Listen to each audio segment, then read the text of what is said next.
Welcome back to the History of Metal series, and today we're tackling 1981. Quite a great year in metal. I wouldn't say it's as good as some of the ones coming up, in my opinion, but still a great year in metal, and I'm going to give you some selections of some of my favourite albums to check out from 1981. So we're starting off with one of my favourites, and that is, of course, the mighty Iron Maiden, who released Killers. This is Paul Di'Anno's second album with the band, and holy fuck, everything is more intense on this one. This feels more raw than it does on the first album. The first album feels more proggy. You know, you got Phantom of the Opera, you got Running Free and stuff like that. It feels a bit more proggy. This one is pure, like, fucking hardcore-y, punky, new wave of British heavy metal. This has an edge, and the album cover is just the best in metal. In my opinion, this is the best metal album cover, like, fucking ever. It's simple, but it delivers. I mean, you got the songs Killers, which is a flawless song, Wrathchild, which has that fucking edge, and the underrated Murders in a Rue Morgue. How fucking fun is that song? Murders in a Rue Morgue. Down. Murders in a Rue Morgue is perfection. Yeah, this album is fucking killer. No pun intended. Maybe a pun intended for that one. But yeah, love this one. Easily my favourite of 1981. And if you haven't checked it out, go check it out. Go fucking give it a listen, because it's sure to blow your socks off. Next up, Black Sabbath released Mob Rules, another fantastic Black Sabbath album with Dio on the vocals, so you know the vocal chops are up to par. The vocals on this, flawless as hell, and the songs on it, equally flawless. Turn Up the Night, The Mob Rules, over and over. So many good songs on this, and I love this period in Sabbath's history.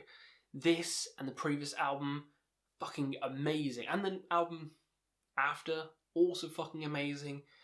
But I think for me, these two albums are just the pinnacle. So when I do a Black Sabbath ranking, they might be near the top. So yeah, love Mob Rules.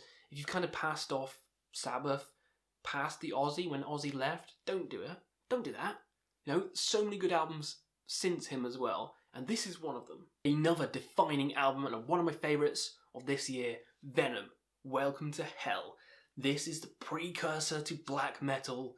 I mean, come on. I mean, the second album is literally called black metal, but the sound didn't really develop until like Bathory, Hellhammer, Celtic Frost, all that kind of shit. But this is where it came from. You know, this right here, Welcome to Hell. You got the satanic imagery, you got the evil nature of the songs, how fast and furious everything is. Songs like Schizoid, Welcome to Hell, the title track, is fucking fantastic. Witching Hour, Angel Dust, too many good, rip-roaringly fucking awesome songs on this album. Welcome to Hell is a classic, and it's definitely one of my favourites in 1981. I think I prefer the next album, the sophomore album, but the debute's still fucking fantastic, and you still get people wearing the fucking shirt to this day, so of course it's a classic. Of course it deserves mentioning. One of the fucking best. Next up, if you were lacking some Ozzy from the Black Sabbath era, well, here I've got you covered with his Diary of a Madman. And he looks like a fucking madman on the cover. Another classic, another one you should have probably heard, but if not, let me tell you why it's good. Number one, it's Ozzy. Number two, it's fucking Ozzy. And the songs are good. The album's good itself. The title track, Diary of a Madman, probably my favourite on the album. Over the Mountain.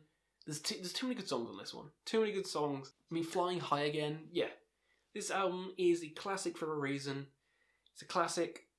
I think I prefer the Black Sabbath one just because Dio's like a legend, but Ozzy's also a legend, so it's kind of dumb to compare them. Both amazing in their own right, and one you should definitely check out from 1981. Next up, bit of an underrated one. Praying Mantis, Time Tells No Lies. Now this is definitely underrated, and this is definitely one you should check out if you're a fan of new wave of British heavy metal, because this kind of falls into the same kind of category. A bit proggier, but yeah, these songs fucking slay, and every album cover from Praying Mantis is just amazing. This one, no exception. Love the album cover. The songs like Children of the Earth, Cheated, All Day and All Night, there's too many good songs on this album. One of the most underrated bands of all time, probably.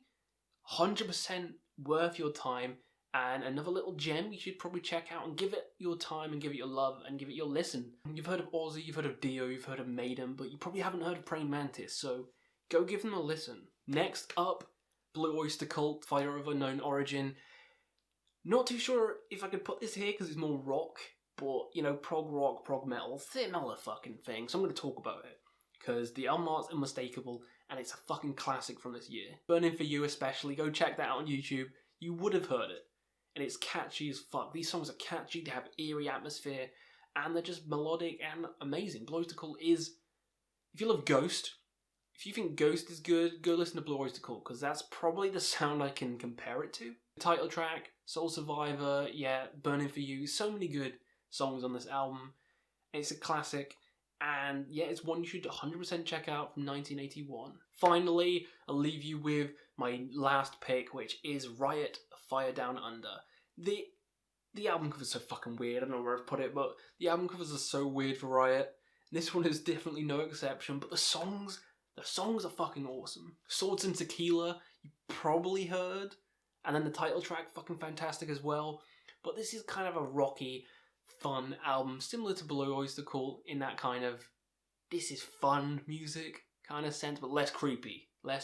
Even the album cover's creepy, but the music itself isn't creepy. It's fun, rocking, and you just crack a beer open, listen to some Riot, and it'll be a riot. Another kind of underrated band, kind of like Praying Mantis, but not quite as underrated as them. But another fantastic release to check out from the year of 1981. Hopefully some of those albums you check out. Let me know in the comments below your favourite albums from 1981. What are some albums you think are hidden gems, and what's your favourite overall? Let me know, and we'll see you again on another Quest for Metal.